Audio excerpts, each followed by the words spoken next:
Halo semuanya, selamat datang di panduan kita kali ini. Pernah nggak sih ngerasa masa remaja itu kayak lagi main game survival dengan tingkat kesulitan paling mentok?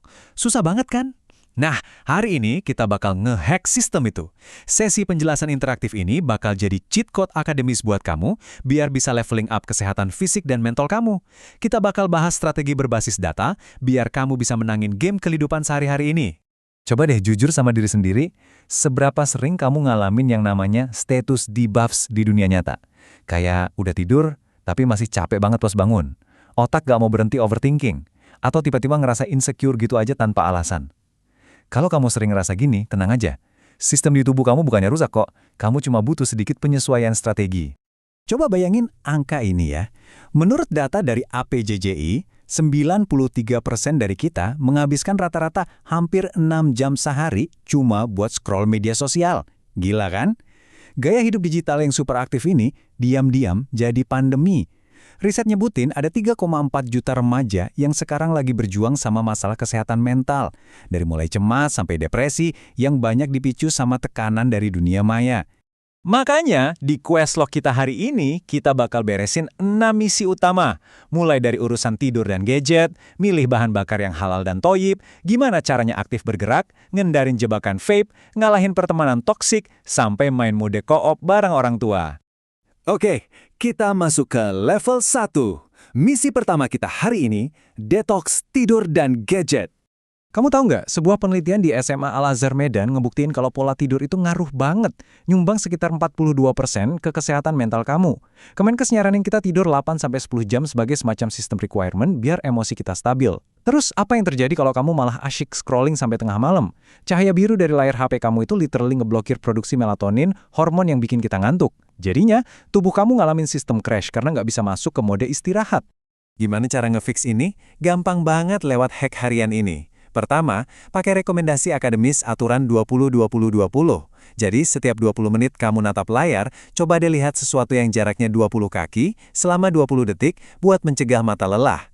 Kedua, simpan HP kamu 1 jam sebelum tidur. Dan ketiga, pastiin kamar kamu gelap dan tenang. 3 langkah simpel ini bakal ngasih buff instan ke fokus harianmu loh. Lanjut ke level 2. Sekarang kita ngomongin soal bahan bakar, alias makanan yang halal dan toyib. Kita pasti udah hafal ya, kalau halal itu aturan nol toleransi di Islam soal makanan. Tapi konsep thayyib ini levelnya beda lagi. Secara akademis, thayyib itu semacam jaminan holistik kalau makanan yang kamu makan itu nutrisinya tinggi, aman, dan diproses dengan higienis. Jadi ini bukan cuma sekedar label agama, tapi jaminan kualitas yang langsung ngaruh ke gimana otak kamu berfungsi. Contoh paling nyatanya, itu bawa bekal sehat dari rumah. Observasi ngebuktiin kalau bawa bekal yang halal dan toyib itu efektif banget buat ngehentiin kebiasaan jajan sembarangan. Makanan random di pinggir jalan itu sering banget bawa penyakit kayak diare yang ujung-ujungnya bikin konsentrasi belajar kamu anjlok. Jadi, pastiin bahan bakar tubuhmu tepat biar mesin kecerdasanmu jalan maksimal. Masuk ke level 3. Saatnya kita ngeboost aktivitas fisik biar nggak gampang stres. Organisasi Kesehatan Dunia atau WHO itu punya target harian yang jelas banget buat kita. 60 menit aktivitas dengan intensitas sedang sampai berat setiap hari. Bisa lari kayak aerobik atau olahraga di sekolah. Kenapa sih ini penting banget? Karena pas kamu gerak aktif, otak kamu bakal ngelepasin dopamin sama serotonin. 2 cairan kimia alami ini tuh ibarat penawar cemas yang langsung naikin kecerdasan emosional kamu. Sekarang kita di level 4 nih. Ini penting banget, menghindari jebakan vape yang lagi ngetren. Tahu nggak, ada riset yang nemuin kalau 15% remaja di kota-kota besar kayak Jakarta itu udah pernah nyobain rokok elektrik alias vape. Tren yang mengkhawatirkan ini naik tajam gara-gara miskonsepsi yang bilang kalau vape itu alternatif aman dari rokok tembakau biasa. Padahal itu cuma ilusi yang bahaya banget. Jurnal-jurnal medis ternama udah ngebongkar habis-habisan soal ini. Riset klinis nunjukin ada kaitan erat antara kecanduan main gadget sama tingginya resiko buat nyobain vape. Dan asal kamu tahu, pakai vape itu bawa risiko super serius buat sistem pernapasan dan kardiovaskular kita, apalagi buat organ remaja yang masih dalam tahap pertumbuhan. Fakta medisnya tuh beneran mengerikan. Cairan vape itu ngandung bahan kimia beracun, kayak formaldehida, yang bisa ngerusak paru-paru secara permanen. Belum lagi kandungan nikotinnya.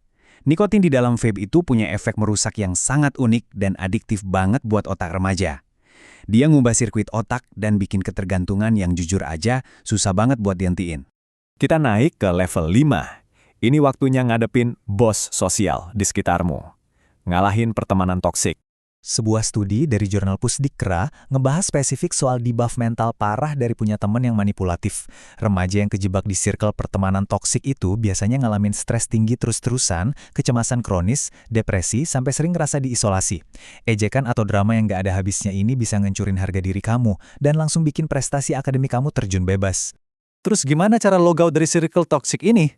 Ini tutorial praktisnya. Pertama, kamu harus peka kalau ada yang mulai manipulasi atau ngerendahin kamu. Kedua, berani dong pasang batasan pribadi.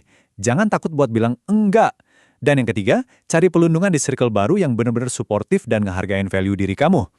Ingat ya, kamu pegang kendali penuh soal siapa yang boleh masuk tim kamu. Dan akhirnya kita sampai di level 6, mode co-op alias kerja sama bareng orang tua. Analisis akademis nyebutin kalau orang tua itu bertindak sebagai support kelas yang krusial banget. Pola asuh yang terlalu ngatur atau otoriter justru bikin remaja lari ke lingkungan yang salah. Sebaliknya, dukungan emosional yang konsisten, komunikasi asyik tanpa judging, dan orang tua yang bisa ngasih contoh gaya hidup sehat, itu benar-benar kunci utama biar kita bisa survive dari stres sekolah, pergaulan bebas, dan kecanduan digital. Wah, nggak kerasa kita udah tamatin materi panduan kita hari ini. Mulai dari benerin jam tidur, milih makanan yang toyib, sampai mutusin pertemanan yang toksik. Tapi ingat, semua cheat code ini nggak bakal ada gunanya kalau nggak ada aksi nyata dari kamu. Jadi pertanyaan saya buat kamu hari ini, misi kesehatan mana yang mau kamu level up duluan? Pilih satu aja dulu, lakuin sekarang, dan rasain sendiri bedanya. Terus upgrade dirimu, dan sampai ketemu di pembahasan luar biasa berikutnya.